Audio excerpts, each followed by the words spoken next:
Can you please, the first question goes to Mrs. Schilling. Yeah. Can you please introduce us to the world of the series? What is the series about? A short logline, please.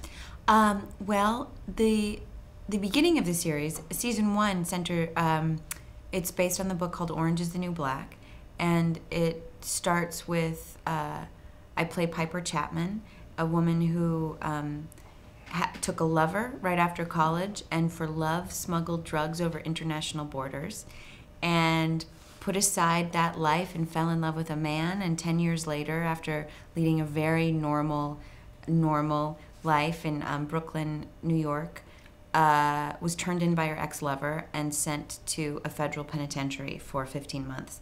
And there the series begins. So we enter the world of Litchfield through Piper and the Litchfield prison. And by the time we get there, we meet an incredible cast of 50 women and 50 stories, and we're off to the races. You know what you omitted, which I think is interesting? Excuse me for saying this. Yeah. You self-surrendered, honey. Yeah. That indicates a morality going in that was sort of that's chipped away at from the moment she enters. But she goes in with a strong moral compass because she doesn't have to surrender, right? They'll come after you. You could let them come after you. Yeah. But she does that. And from that moment on, it's a perilous journey for you. Absolutely, absolutely. Or my idea of what moral was. She had strong ideas about what morality was. A white upper middle class, and doing educated. what is right. Exactly. And now her ideas of what is right and wrong are shifting dramatically. So it's not necessarily that she's losing her morals. Her idea of morality is shifting. And that's what prison does. Oh, yeah. Could you please tell us some more specific making. about your character? Yeah, well, I mean, we just almost covered that. I think Piper starts as a white upper middle class woman who is, you know, kind of that liberal middle ground, upholding the status quo.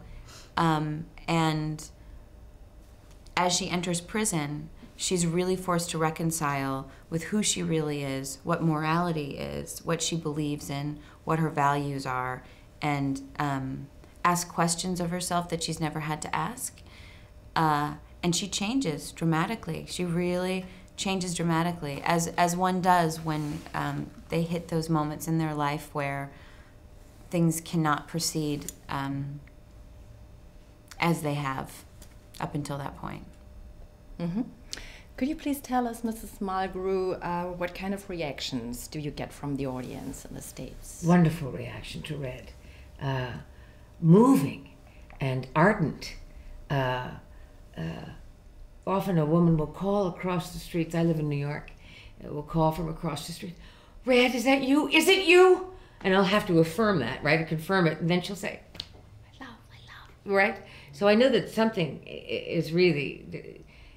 Red taps into something in women that is deep.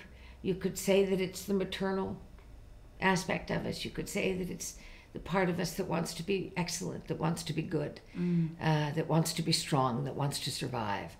But at any rate, it is a poignant thing. And I've got a lot of recognition for Captain Janeway, but it's always a sort of salute. For Red, it's that. And I must say that I love that reaction. Can you please give us some aspects of your character? Galina Red-Reznikov is a complex, complicated, and I think fractured and powerful creature. She's Russian, and as you know, it is an epic place, vast, and sort of inscrutable. But she presents with great dignity, almost a sense of nobility, I'd say. I'm the veteran in the prison. I've been in for 14 years. For me, it is my life. And so the kitchen, to me, is my wellspring. It's my it's my stamp. And it's very, very crucial to Red that I do beautifully in the kitchen, that I feed my girls, and that I offer them the sustenance that's going to allow me to be an excellent person. In more than one way. I mean, you nurture and feed everyone in the prison more than just physically. Do you think it's because I am one of the veterans? There aren't a lot of them. It's interesting. You're a lifeline in more than just physical. You know, it's curious. What's your name? I'm sorry. Constance. Constance. You know, it's curious that I've been in for 14 years and I still don't know why 14 years in a minimum facility.